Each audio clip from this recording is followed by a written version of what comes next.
আমাদের তৃণমূল কংগ্রেস ধর্মনিরপেক্ষতায় বিশ্বাসী। আমরা বিশ্বাস করি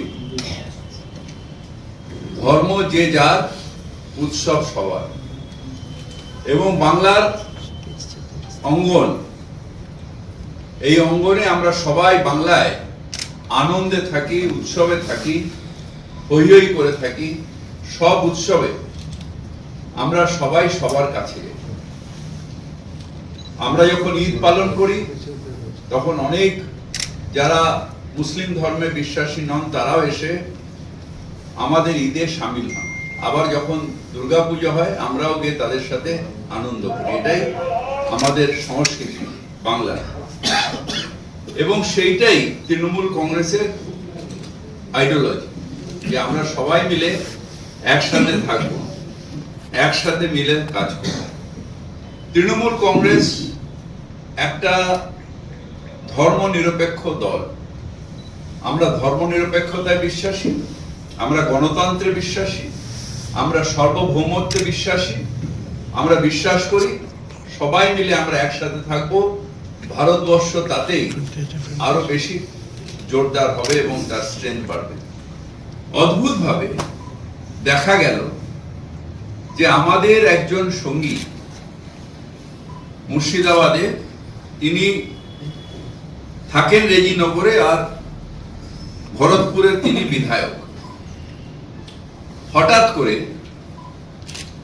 বাবরি মসজিদ তৈরি করব কেন? বাবরি মসজিদ মুঘলের সাম্রাজ্যের বাবর তিনি তৈরি করেছিলেন অযোধ্যার ওখানে। হঠাৎ বাবরি মসজিদ তৈরি করা কেন? বাংলায় কেউ মসজিদ তৈরি করুক, কেউ মন্দির তৈরি করুক, নিজের টাকায় তৈরি করুক, আমাদের কোনো আপত্তি। কিন্তু বাবরি মসজিদ করা অর্থাৎ সেই যে ধর্ম অন্ধতার যে ঘা, বাবরি মসজিদ ডেমোলিশনের মধ্যে দিয়ে ভারতবর্ষের নেতারা তখন বলেছিলেন ভারতবর্ষের সব থেকে কালো দিন, সেইটাকে আবার উস্কে দেওয়া, অর্থাৎ ধর্ম অন্ধতার দিকে সমাজকে ঠেলে দেওয়া। সেই কাজটা তৃণমূল কংগ্রেস বিশ্বাস করে না। ঘৃণা না রাজনীতি করে ডিভিশনাল পলিটিক্স করলে বিজেপির সুবিধা হবে। তার কারণ ডিভাইড অ্যান্ড রুল, এটা ব্রিটিশরা শিখিয়ে দিয়ে গেছিল। সেই সময় যারা বিজেপি পন্থী তারাই ডিভাইড অ্যান্ড রুল করে ভারতবর্ষকে ভেঙেছে। আজও বিজেপি এখানে ডিভিডেন্ড তুলতে পারছে না, পারবেও না। তাই হুমায়ুনের মতন ইনস্ট্রুমেন্টদের দিয়ে ডিভাইড অ্যান্ড রুল করে, ঘৃণার রাজনীতি করে তারা ডিভিডেন্ড তোলার চেষ্টা করছে। শুধু বাবরি মসজিদ আর রাম মন্দির এর মধ্যে সীমাবদ্ধ থেকে যাবে না। এটা আসলে বিজেপির একটা অভিসন্ধি, সমাজকে ভাগ করো। যখন দেখলো নেতাদের ইডি সিবিআই করে কিছু করা যাচ্ছে না, বাংলার মানুষ তৃণমূল কংগ্রেসকে সাপোর্ট করছে। যখন দেখলো এসআইআর করে কিছু করা যাচ্ছে না, বাংলার মানুষ তৃণমূল কংগ্রেসের পাশে দাঁড়িয়ে আছে।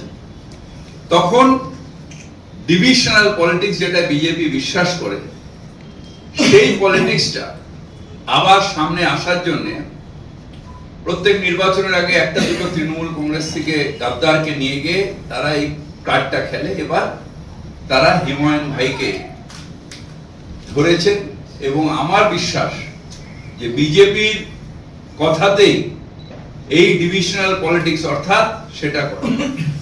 আপনি রেজিনগরে থাকেন, ভরতপুরের বিধায়ক, কেন বেলডাঙ্গায় বাবরি মসজিদ হবে? কিছুদিন আগে কমিউনাল সেন্সিটিভ জায়গা ছিল, এবং সেইখানে করলে রায়েট লাগাতে সুবিধা হবে। দাঙ্গা লাগলে ভোটের সমীকরণ হবে। সেই ভোটের সমীকরণে বিজেপিকে সাহায্য করার জন্য আজকে তারা এই কাজটা করবার চেষ্টা করছে। আমরা পার্টির ঊর্ধ্বতম নেতৃত্বের, অর্থাৎ আমাদের পার্টির চেয়ারম্যান এবং জেনারেল সেক্রেটারি দুজনেরই মতামত নিয়ে আমরা হুমায়ুন কবিরকে সাসপেন্ড করছি। সাসপেন্ড করছি দল থেকে। দলের সাথে তার কোনো সম্পর্ক থাকবে না, দলের সাথে তার কোনো সম্পর্ক থাকবে না। তার কারণ যারা ধর্ম নিয়ে রাজনীতি করে, ডিভিশনাল পলিটিক্স করে, মানে ধর্ম নিয়ে মানে ডিভিশন ভাগ করার চেষ্টা করে, তাদের সাথে দল কোনো সম্পর্ক রাখবে না।